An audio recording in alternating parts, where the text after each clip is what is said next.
আর এরকম লায়লা আমি দিনে 101টা জন্ম দিতে পারি। I am the prince Mamun. I can create. লাল পানি নীল পানি খাওয়া ছিল বা এই ধরনের কিছু খাওয়া ছিল দেখেই এই ধরনের কথা বলতে পেরেছে, নাহলে সেন্সে থাকলে তো ও আসলে আমার মনে হয় না যে সে এইভাবে বলতো। বস্তির ছেলেরা যে উল্টাপাল্টা চলবে এটা কোথাও লেখা নাই। বড়লোকের পোলারাও গাঞ্জাখোর, বড়লোকের পোলারাও মদখোর, বড়লোকের পোলারাও নেশাখোর।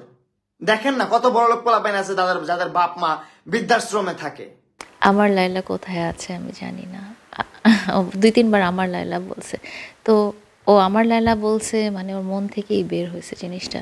ও জীবনে সত্যিকারভাবে যদি কাউকে ভালোবেসে থাকে সেটা আমিই ছিলাম।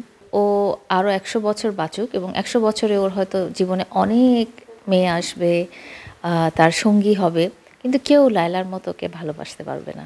এটা সবাই বলে যে ও হয়তো মিস করে, বাট পারিপার্শ্বিক অবস্থার কারণে ও ওই বন্ডেজ থেকে আসার সাহসটা পায় না বা প্রকাশ করার সাহসটা পায় না। তার চাহিদা কখনো কম হয় না, সে তার চাহিদা সবসময় এতে ইকোনমিক্সের সূত্র অনুযায়ী তার চাহিদা বাড়তেই থাকে।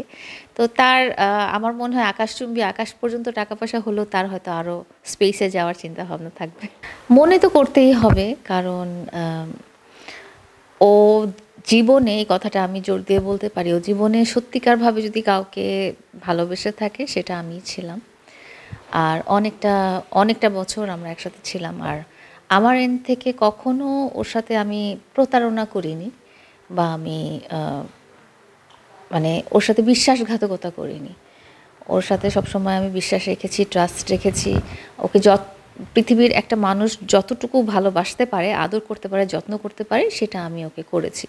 তো সেই হিসেবে আসলে আমি জোর গলায় বলতে পারি যে ও আরও 100 বছর বাঁচুক এবং 100 বছরে ওর হয়তো জীবনে অনেক মেয়ে আসবে, তার সঙ্গী হবে, কিন্তু কেউ লায়লার মতো ওকে ভালোবাসতে পারবে না। সবাই বলতে চায় যে ওর মনে আসলে আমি আছি এবং ও এটা খুব মিস করে, এটা সবাই বলে আর কি, আমি তো জানি না, বাট এটা সবাই বলে যে ও হয়তো মিস করে, বাট পারিপার্শ্বিক অবস্থার কারণে ও ওই বন্ডেজ থেকে আসার সাহসটা পায় না বা প্রকাশ করার সাহসটা পায় না। তো সেদিন যেহেতু সেন্সে ছিল না, তো সে বলে ফেলেছে আর কি। মানুষ মাতাল অবস্থায় সত্যি কথা বলে, এটা আমি জানি।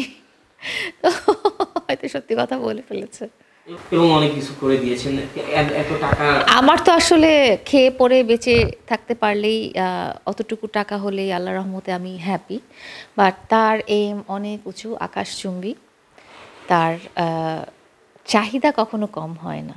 সে তার চাহিদা সবসময় এতে ইকোনমিক্সের সূত্র অনুযায়ী তার চাহিদা বাড়তেই থাকে। তো তার আমার মনে হয় আকাশচুম্বী আকাশ পর্যন্ত টাকা পয়সা হলেও তার হয়তো আরও স্পেসে যাওয়ার চিন্তা ভাবনা থাকবে।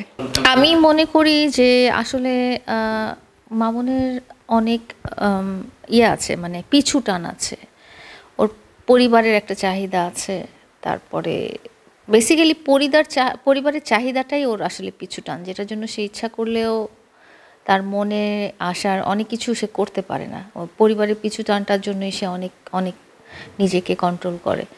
তো পরিবার থেকে যখন একটা চাপ থাকে যে আরও দাও, আরও দাও, আরও দাও, তো তখন একটা মানুষ আসলে খুব দিশেহারা হয়ে যায়। কারণ সবারই লিমিটেশন থাকে, তারও একটা লিমিটেশন আছে। সে একটা সীমাবদ্ধ ইনকাম করে, তো সেই সীমাবদ্ধ ইনকামের মধ্যে সে পুরোটাই সে পরিবারের জন্য ব্যয় করে। সে নিজে কখনো নিজের জন্য কিছু কিনে না বা কিছু করে না, সেটা পুরোপুরি পরিবারের জন্য চলে যায়। তো সেই পরিবারটা যদি সারাক্ষণ চাওয়ার উপরে থাকতে পারে যে আমাকে এটা দাও, আমাকে ওটা দাও, আমার এটা লাগবে, ওটা লাগবে, আরও দাও, আরও দাও, আরও দাও, তখন তার বেচারার মানসিকতার উপরে তো একটা চাপ পড়ে। তখন তার চিন্তা হয় যে না, আমার আরও অনেক অগণিত টাকা কামানো লাগবে যাতে আমি আমার পরিবারের চাহিদাটা মেটাতে পারি।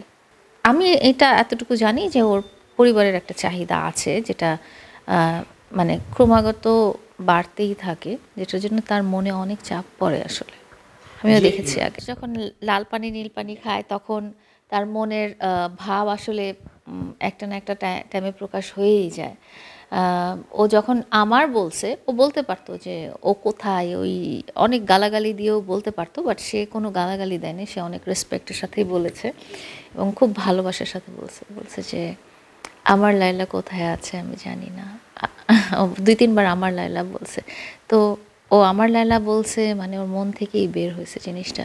ওই যে বললাম নানা রকম বাধা বিপত্তি আছে যেটার কারণে আমাদের আসলে সম্পর্কটা ঠিক মতো পরিণতির দিকে তখনও আগাতে পারিনি। এখন তো টোটালি আমরা আলাদা।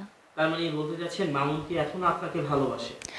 ভালোবাসতেই হবে, মানে সে গার্লফ্রেন্ড হিসেবে, বউ হিসেবে, ওয়াইফ হিসেবে, জীবনসঙ্গিনী হিসেবে, এই হিসেবে ভালো না বাসলেও একটা কিছু টাইমের কম্পেনিয়ন বা লাইফ পার্টনার হিসেবে তাকে ভালোবাসতেই হবে। আমি তাকে কখনো কষ্ট দিই